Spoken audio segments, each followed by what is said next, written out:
Good evening, and welcome back to Bedtime Bible Stories for Adults. I hope you have been blessed by this podcast and that it has helped you find rest. An easy, free way to support this podcast is by simply liking, subscribing, or sharing it with someone else. If you have felt extra blessed and would like to make a $1 donation, you can do so by using the PayPal or Venmo information found in each episode.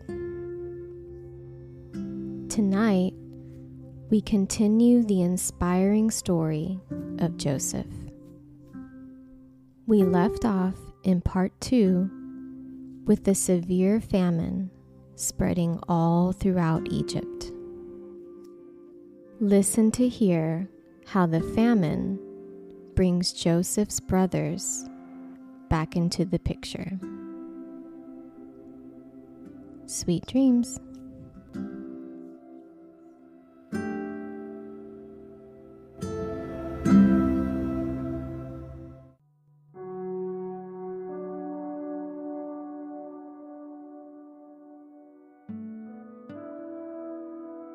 Tonight, we are not in a rush.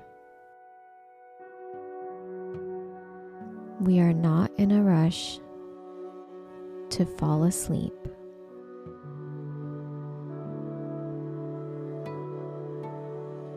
We are not going to force it. We are going to welcome it. We welcome sleep when it's ready to come.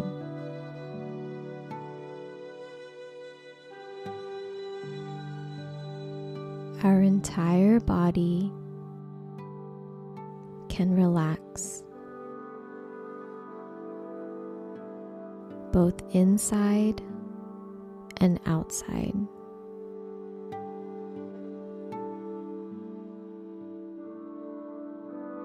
God is not worried about anything.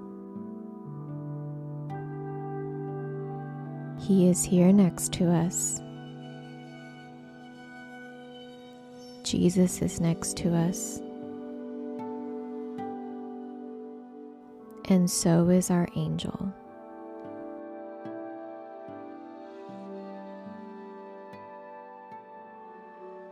So we give ourselves permission to fully relax our muscles and everything inside our body.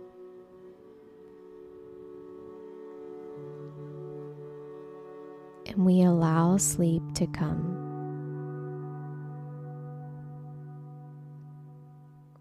Whether it's during the first story or we have to hear a second story, we are not going to stress about it. Sleep will come, and we welcome it.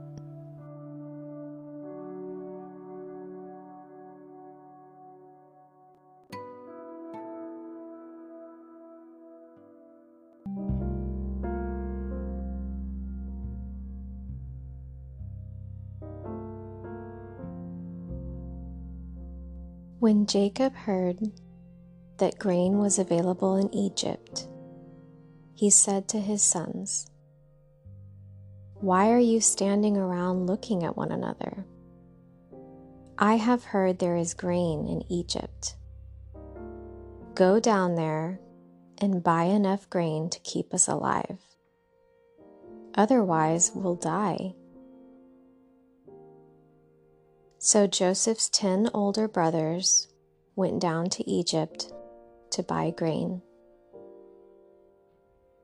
But Jacob wouldn't let Joseph's younger brother Benjamin go with them, for fear that some harm might come to him.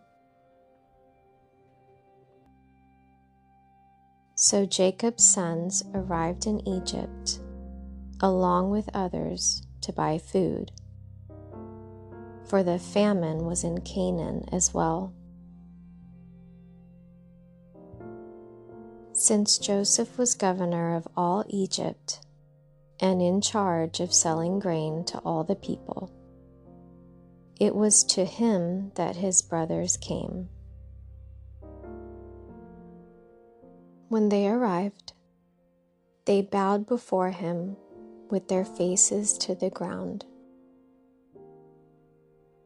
Joseph recognized his brothers instantly, but he pretended to be a stranger and spoke harshly to them.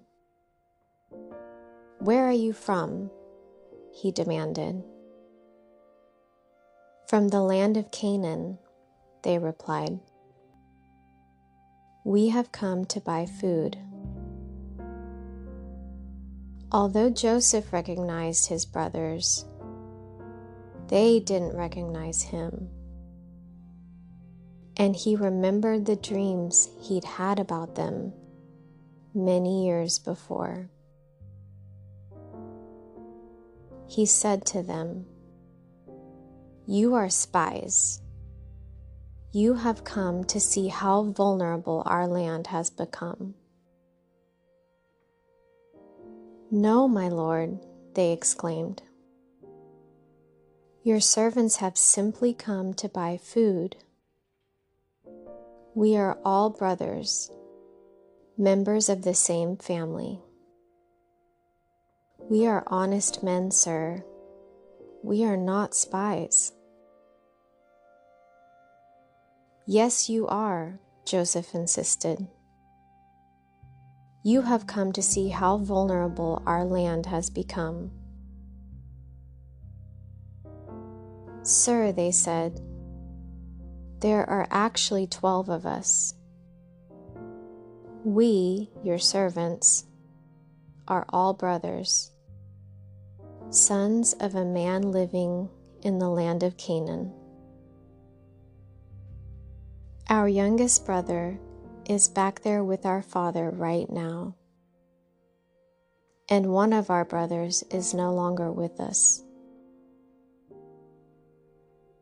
But Joseph insisted, "As I said, you are spies. This is how I will test your story. I swear by the life of Pharaoh that you will never leave Egypt unless your youngest brother comes here. One of you must go and get your brother. I'll keep the rest of you here in prison. Then we'll find out whether or not your story is true. By the life of Pharaoh, if it turns out that you don't have a younger brother, then I'll know you are spies." So Joseph put them all in prison for 3 days. On the 3rd day, Joseph said to them, "I am a God-fearing man. If you do as I say, you will live. If you really are honest men, choose one of your brothers to remain in prison. The rest of you may go home with grain for your starving families. But you must bring your youngest brother back to me. This will prove that you are telling the truth, and you will not die."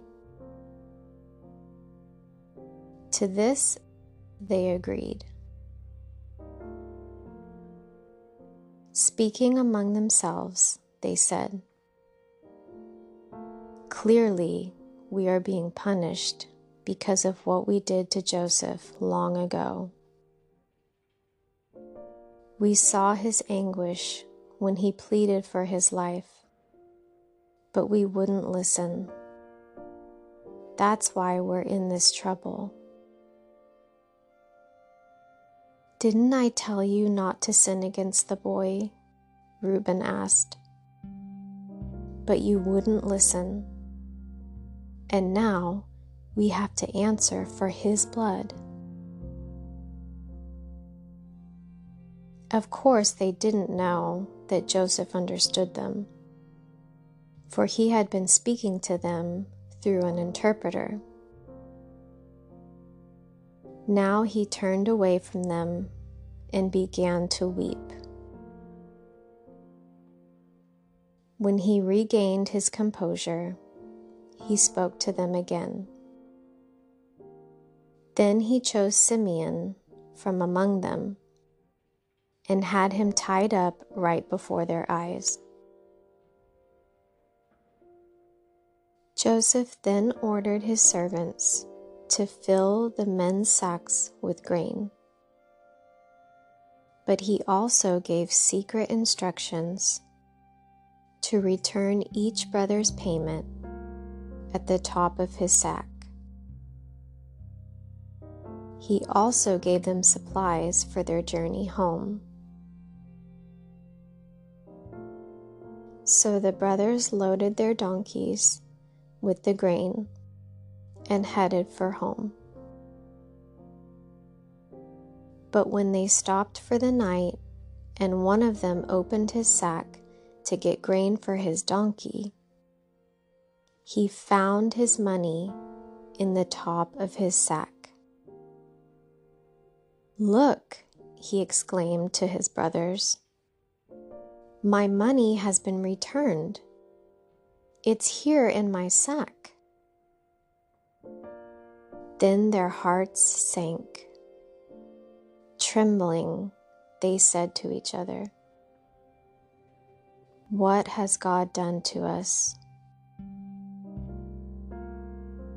When the brothers came to their father Jacob in the land of Canaan, they told him everything that had happened to them. "The man who is governor of the land spoke very harshly to us," they told him. "He accused us of being spies, scouting the land. But we said, 'We are honest men, not spies.' We are 12 brothers, sons of one father. One brother is no longer with us, and the youngest is at home with our father in the land of Canaan." Then the man who is governor of the land told us, "This is how I will find out if you are honest men. Leave one of your brothers here with me and take grain for your starving families and go on home. But you must bring your youngest brother back to me. Then I will know you are honest men and not spies. Then I will give you back your brother, and you may trade freely in the land." As they emptied out their sacks, there, in each man's sack, was the bag of money he had paid for the grain. The brothers and their father were terrified when they saw the bags of money. Jacob exclaimed, "You are robbing me of my children. Joseph is gone, Simeon is gone, and now you want to take Benjamin too. Everything is going against me." Then Reuben said to his father, "You may kill my 2 sons if I don't bring Benjamin back to you. I'll be responsible for him, and I promise to bring him back." But Jacob replied, My son will not go down with you. His brother Joseph is dead, and he is all I have left. If anything should happen to him on your journey, you would send this grieving white-haired man to his grave."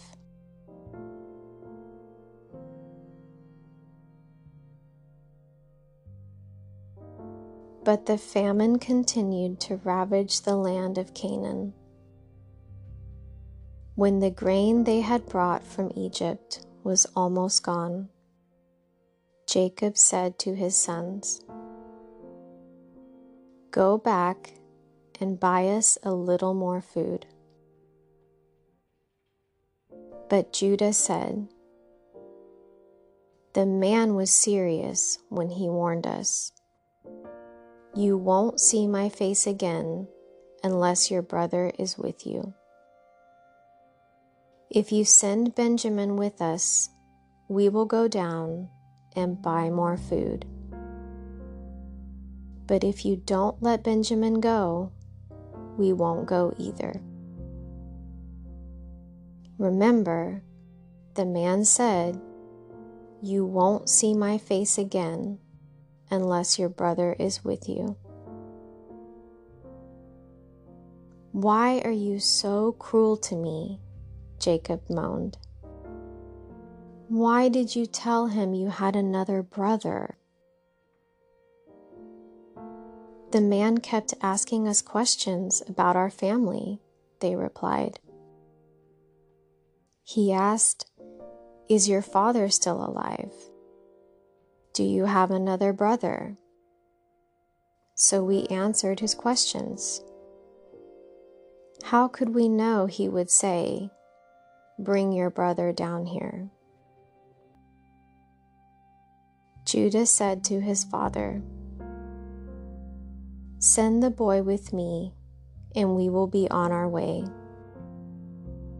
Otherwise, we will all die of starvation.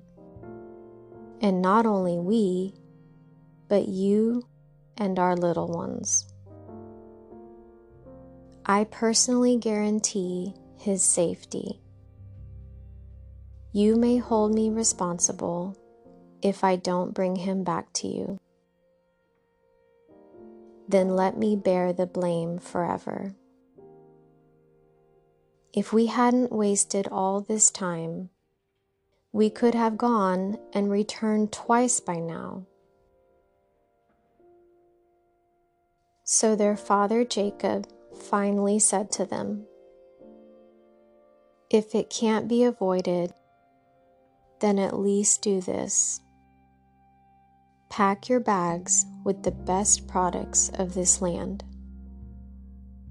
Take them down to the man as gifts: balm, honey, gum, aromatic resin, pistachio nuts, and almonds. Also, take double the money that was put back in your sacks, as it was probably someone's mistake. Then take your brother and go back to the man. May God Almighty give you mercy as you go before the man, so that he will release Simeon and let Benjamin return. But if I must lose my children, so be it." So the men packed Jacob's gifts and double the money and headed off with Benjamin.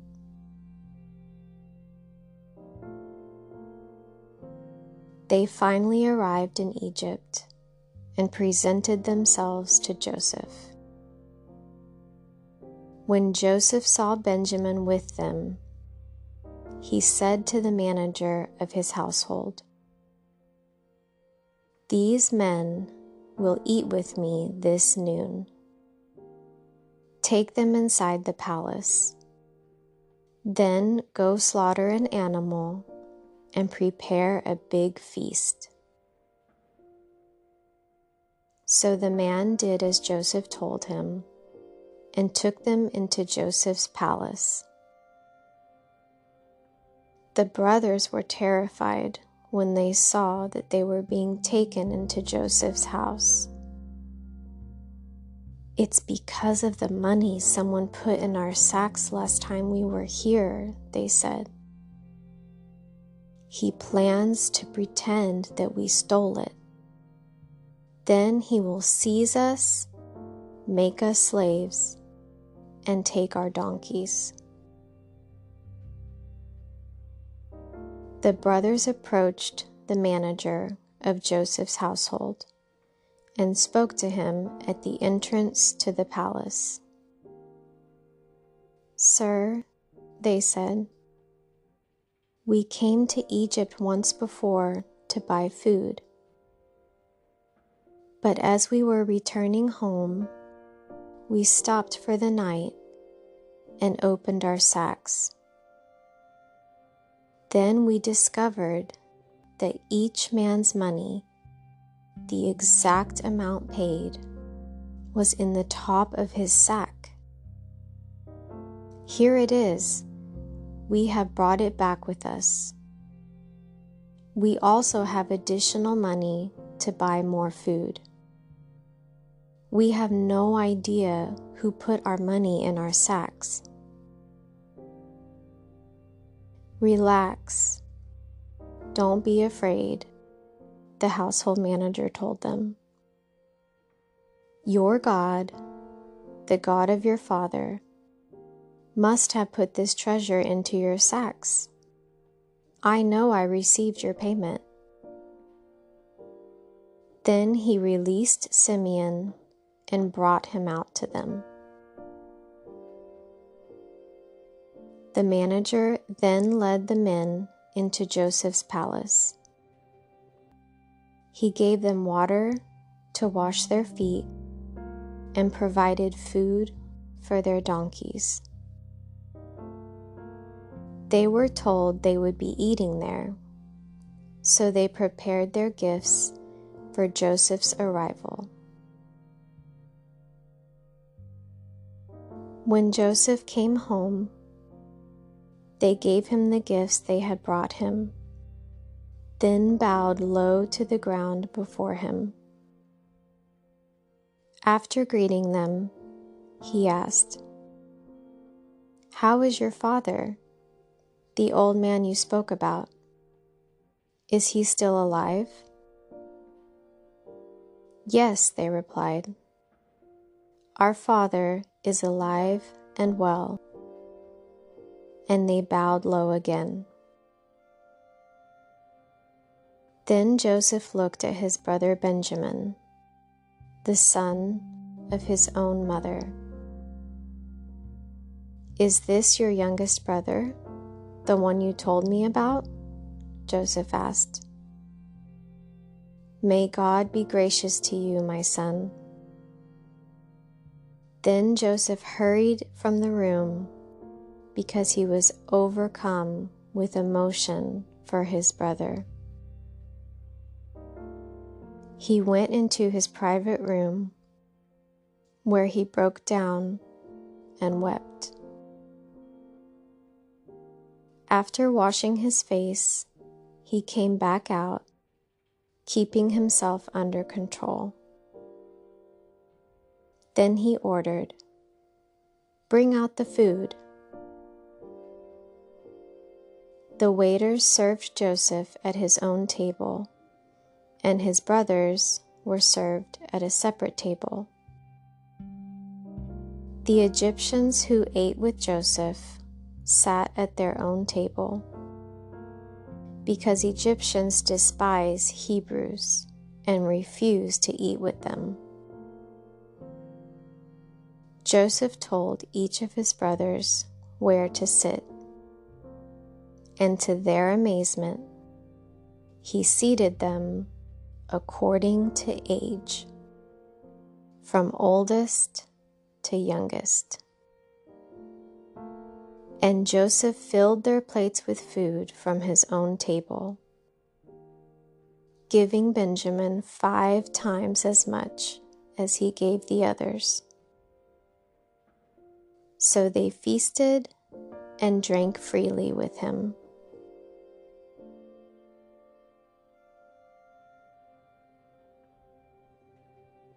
When his brothers were ready to leave, Joseph gave these instructions to his palace manager. Fill each of their sacks with as much grain as they can carry, and put each man's money back into his sack. Then put my personal silver cup at the top of the youngest brother's sack, along with the money for his grain. So the manager did as Joseph instructed him.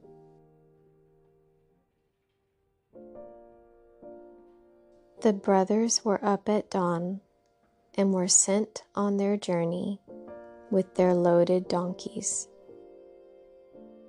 But when they had gone only a short distance and were barely out of the city, Joseph said to his palace manager, "Chase after them and stop them. When you catch up with them, ask them, 'Why have you repaid my kindness with such evil? Why have you stolen my master's silver cup, which he uses to predict the future? What a wicked thing you have done.'" When the palace manager caught up with the men, he spoke to them as he had been instructed. "What are you talking about?" the brothers responded. "We are your servants and would never do such a thing.